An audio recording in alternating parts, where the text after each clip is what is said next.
January the 3rd went like this, being mocked at breakfast by Dan because I was holding my coffee like the Olympic torch. Who serves coffee in a glass without a handle? But look, snow way. We loved the light dusting but found the hefty freezing winds less pleasurable. We did a bit of walking through the city and through the snow before jumping on a tram like proper locals. Although we totally couldn't work out how to pay for it like proper tourists. Bird on a statue's head, a classic landmark. I absolutely nailed the sightseeing photo opportunity thing. Look, it's Robert's Coffee, like my surname. Maybe I own it. Really enjoyed this street art. Really enjoyed this pirate ship at the marina. Really enjoyed this scenic snowy scene. We absolutely loved it all, but no, I'm not moved to tears here. That pesky wind was making me cry a river all day. Then we made it our mission to try and find the most unusual Swedish experience we'd never find at home. So let me introduce you to this cute little Swedish shop which they call IKEA. It sounds like homewares and stuff. We headed back to Haga again for a coffee stop. And Cafe Crinchen was our choice. We decided to drink our coffee outside because we're absolutely wild like that. We took a moment to appreciate this apartment owner's balcony energy. Then we took in all the gorgeous shop fronts and window dressings. And we accidentally found this awesome design museum. Really enjoyed the design and signage of this pull handle. I really wanted this place to be good, and man, it was so good. Like, did you know Christian Dior is responsible for introducing seasons and collections to fashion? Which meant old seasons went out of trend and fashion houses made more money. But then trends started moving much quicker and fashion became less sustainable. And did you know denim was originally invented for cowboys and miners? It's so hard wearing and durable, so the perfect workwear. But then in the 50s, it crept into the fashion world. It became a symbol of youth culture, all thanks to Hollywood stars wearing it like Marlon Brando and James Dean. These stills are made out of recycled COVID masks. This is a very early model of a microwave. This is a very early hairdryer. Oh, my mum had one of these Macs, and this sequin dress was graffitied live on stage at a fashion show. The graffiti artist literally created the design with an audience. The whole museum was absolutely brilliant, and I'm definitely going back. But back out into the snow we did venture. Here's something to know about Gothenburg. This city is packed with stuff to do. But the best thing is, it's not massive. In fact, we found Gothenburg really compact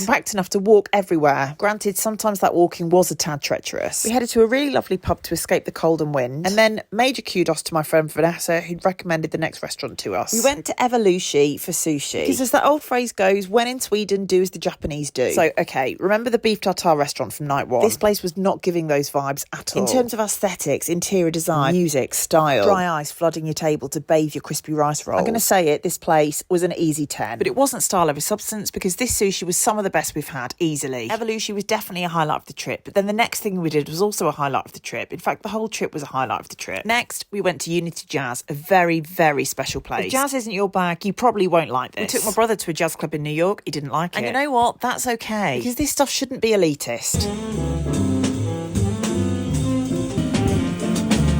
But I've loved jazz since my school friend Sadie first told me that her granddad had been a jazz pianist. I didn't really know what that meant. So I looked up jazz, and that's when I learned that jazz is all improvised, and that jazz musicians are some of the most talented musicians around. And the more I listened to it, the more I loved it. Anyway, Unity Jazz was incredible. Live jazz bars usually involve 2 musicians, maybe 3. This was a 5-piece band. And in amongst my absolute delirium, I accidentally ended up ordering the fondue, also known as a bucket of hot molten cheese. Like, I'm going to have to run daily marathons when I get home, aren't I? In fact, I can see it now. I'm coming back from Sweden with gout. Anyway, medieval health complaints aside, Unity Jazz was incredible and well worth visiting. And then it was time to go home. Well, back to our hotel. By the way, Gothenburg at Christmas is decorated to the hilt with Christmas lights. And this bit was gorgeous. I just feel like every part of the city is magical. Another thing about Gothenburg, it's really clean. It feels really quiet. Everyone's really friendly. You know how busy London can be, and sometimes it feels like it's carnage. This place never really felt like that. It just felt really calm. And also, the drivers in Gothenburg are so courteous towards pedestrians. Okay, so this was the last venture of our trip, and it was totally spontaneous. So look how bougie this bar is. Stunning. But there's a brilliant twist. This is the world's most suave karaoke bar. Now, if, like my friend Emily, you get uncomfortable when people perform and sing around you, you might want to look away. We covered a myriad of artists, from Tina Turner to Johnny Cash. It cost 28 quid for an hour, and honestly, it was the best 28 quid I've ever spent.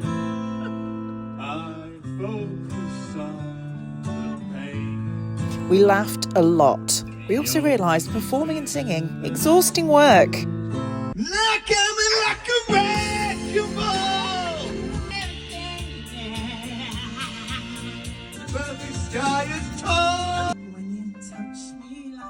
Despite both of us being absolutely dreadful at singing, there was a lot of passion.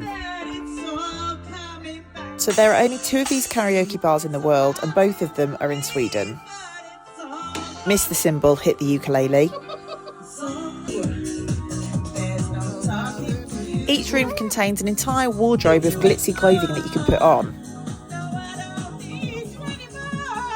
Oh, wow. Sorry about that.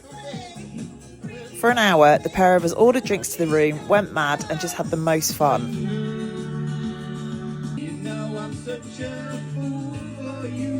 The room also includes actual guitars which are plugged in, so I enjoyed marrying Tupac's Changes with an electric guitar.